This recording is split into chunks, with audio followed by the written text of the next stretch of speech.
What's going on, guys? Welcome to Everything Always. My name's Michael Roman, aka Allfires. Now, considering the spectacle that Avengers Secret Wars is meant to be, not only for the Marvel Cinematic Universe, but all the adjacent cinematic universes that came before it, it may be a tad redundant to talk about specific cameo. Shoot, if you look at Multiverse of Madness and the most recent Deadpool and Wolverine, if they're willing to do that in those two films, can you imagine what the cameos are going to look like and in the conclusion to this saga? But there are some characters that, if mentioned that they were coming back, like we're going to discuss today in this latest rumor, do pique some special interest. And as we're now hearing from multiple industry insider sources, which we'll talk about, Thanos may be returning for Avengers Secret Wars. We're also going to tie this to a way earlier scoop and coming from almost 2 years ago from a place that has a great track record talking about this very same thing. We'll of course annotate it where we can and talk about where they're saying he's going to show up and another place he might be showing up as well, given what we already know about an upcoming Disney Plus series. We are breaking it all down, Thanos' return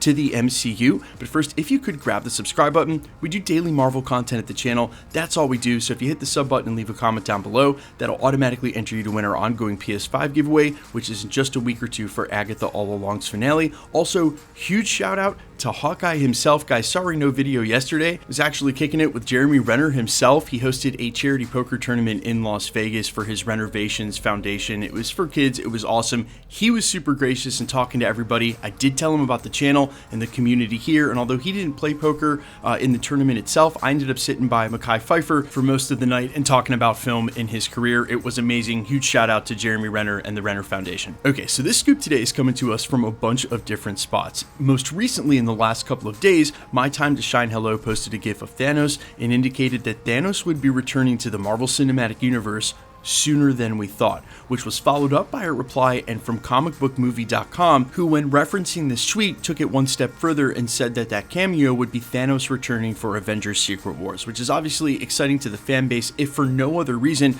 than setting up one of the most famous comic book panels of all time, where God Emperor Doom pulls a Sub-Zero and rips out Thanos' skull and spine. Now, we will talk about in just a second why he did that in the comics. My theory is it'll be the same reason why he'll do it in the MCU, and it actually ties to what we've heard about Doom's plan and what it might be. But in the meantime, we have to tie this back to a scoop that actually came to us almost 2 years ago in an exclusive from Giant Freaking Robot that Josh Brolin would be returning as Thanos in Avengers Secret Wars. Now, quickly, I don't really know that Giant Freaking Robot gets enough credit in the industry as a reliable scoop source. They're not as maybe say ubiquitous as a My Time to Shine Hello or Daniel Rickman with his bi-monthly updates, but they actually have a great track record, and they've been the first to a couple of pieces of news that have ended up becoming true and has been their own exclusive. So I give them a lot more reverence than some of the other articles and editorials that are out there. And in that article, they went on to write, quote, "Our trusted and proven source has informed us that Josh Brolin is confirmed to return as the Mad Titan in Avengers Secret Wars." They then go on to specifically add, as what remains to be seen is what version of Thanos he'll be playing in the film and what role he may be playing in the narrative, which, as I said moments ago, we were going to get into, because I think the whole reason Thanos would show up or Dr. Doom would be looking for him and kill him in the first place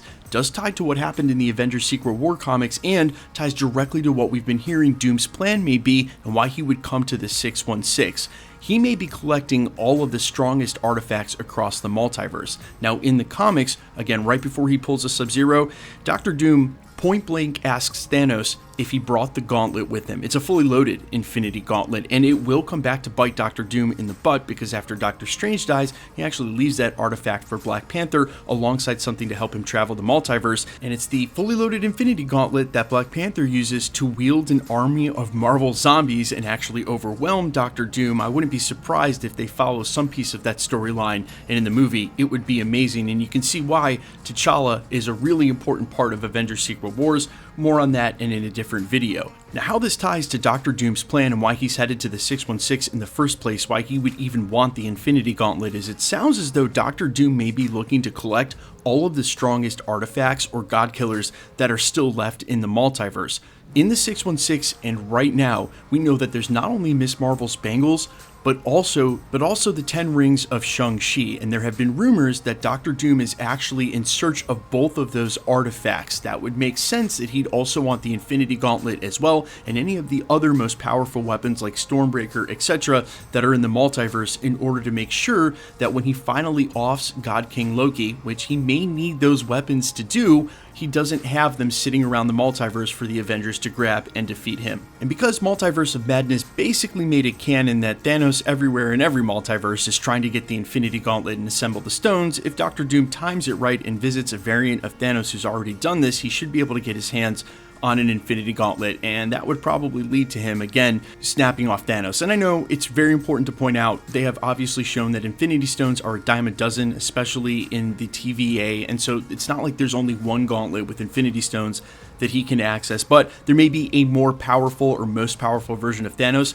that he has to off that's standing in his way of being the most powerful being in the multiverse, and that I think would lead to the very same outcome. Now, as I mentioned during the prologue, there's a likely chance that this isn't the last time we will see Thanos, and it depends on when the Nova series comes out, because one of the things that they left out of Infinity War that they had considered adding and in the script but just never shot was the destruction of Xandar when Thanos and the Black Order seized the Power Stone. We basically pick up right after that, but if they're going to follow the comics at all, that would serve as the catalyst and the origin for Richard Rider's origin story perfectly. It just depends on what direction they're going to go in Nova. So I could easily see them opening that series, backtracking to that event, seeing as we've never seen it in the MCU, and again, for that, Josh Brolin would return as Thanos as well. Now look, we're still almost 3 years off Avengers Secret Wars, and I can't imagine that the Cameo reports are going to slow down at all between now and then. If anything, it's going to get even crazier when they finally start filming these things. And so I'm not going to be that surprised, and maybe you shouldn't either, if we hear that literally anybody is coming back from any Marvel project ever. But what I will say, like when we were little kids after soccer practice, running up to the slushy machine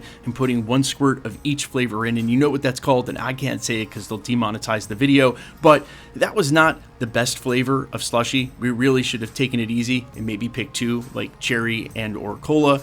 But I hope Marvel understands the same thing. Just putting every ingredient in the sauce doesn't mean that the sauce is going to taste good. And seeing these cameos is awesome, but if they don't actually mean anything to the story, and it's just Portal Scene Part 2 in Avengers Secret Wars where everybody just shows up and they haven't had a role in the story or much dialogue, it's just not going to be as poignant a story if they don't find a way to make these characters interact in a meaningful way. And that's what Kevin Feige was really getting to the heart of when he talked about specifically knowing they can't have 100,000 characters in each movie. Decisions have to be made for who the most important characters are. The cameo stuff is fun, and this is, like I said, maybe the last chance for Marvel Studios to do something like this, but at the exact same time, they got to make it work in a way that's entertaining, but more importantly, makes sense. And so it won't make sense for all these characters to show up, and that's what Kevin Feige was getting to the heart of when he said he knows there can't be 100,000 characters in each film. But you guys let me know all your thoughts down below, how you feel about Thanos' return, and remember, hit that sub button and leave a comment down below to be entered to win our ongoing PS5 giveaway. I'll catch you guys in the next one. Peace.